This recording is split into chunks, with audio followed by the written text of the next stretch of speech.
প্রথমে কি এটা হচ্ছে জাপানিজ রাইস উইডার। এটার ক্ষেত্রে হচ্ছে প্রথমে যেটা থাকবে এটা হচ্ছে ফ্রন্ট হুইল আর এটা হচ্ছে হাইন্ড হুইল। আমরা যদি আলাদাভাবে দেখি তাহলে ফ্রন্ট হুইলের দাঁতগুলো একটু চিকন হয় আর এখানে হচ্ছে তিনটা চারটা এভাবে থাকে। আর হচ্ছে হাইন্ড হুইলের ক্ষেত্রে দাঁতগুলো একটু মোটা হয় আর তিনটা এভাবে থাকে।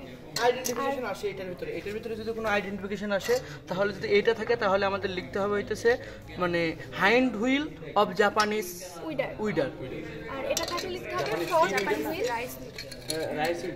Front wheel of Japanese rice weeder. আর এটা যদি থাকে তাহলে লিখতে হবে ফ্লট, এই যে ফ্লট of Japanese rice weeder, FLOT ফ্লট।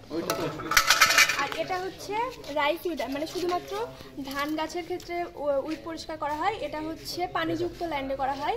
আর ধান গাছগুলো হচ্ছে এলোমেলোভাবে লাগানো থাকলে হবে না, একটা রো অনুযায়ী লাগানো থাকলে তখন উইড পরিষ্কার করা যাবে, কারণ এটা তো হচ্ছে আর উইড চেনে না, সেজন্য রো করে লাগানো থাকতে হবে।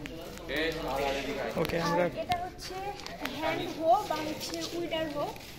এটার ক্ষেত্রে এটা হচ্ছে ফ্রন্ট হুইল আর এটা হচ্ছে টাইন অফ হ্যান্ড হো বা টাইন অফ উইডার হো। এটা ধান গাছ বাদে অন্য সব গাছের ক্ষেত্রে উইড পরিষ্কার করতে পারে। আর এটার ক্ষেত্রেও লাইনভাবে লাগানো থাকতে হবে। আর এটা হচ্ছে ড্রাই ল্যান্ডের ক্ষেত্রে কাজ করে। আর এটা হচ্ছে পানিযুক্ত ল্যান্ড, ওয়েটল্যান্ড। আর দোনোটা হইতেছে মানে আঁকা বাঁকা হইলে হবে না, রো ওয়াইজ হইতে হবে। এটা কি অনলি ধানের জমিতে, এটা ধানের জমিতে ইউজ করা যাবে না? আচ্ছা, যে সম্পর্কে আর কোনো কথা আছে?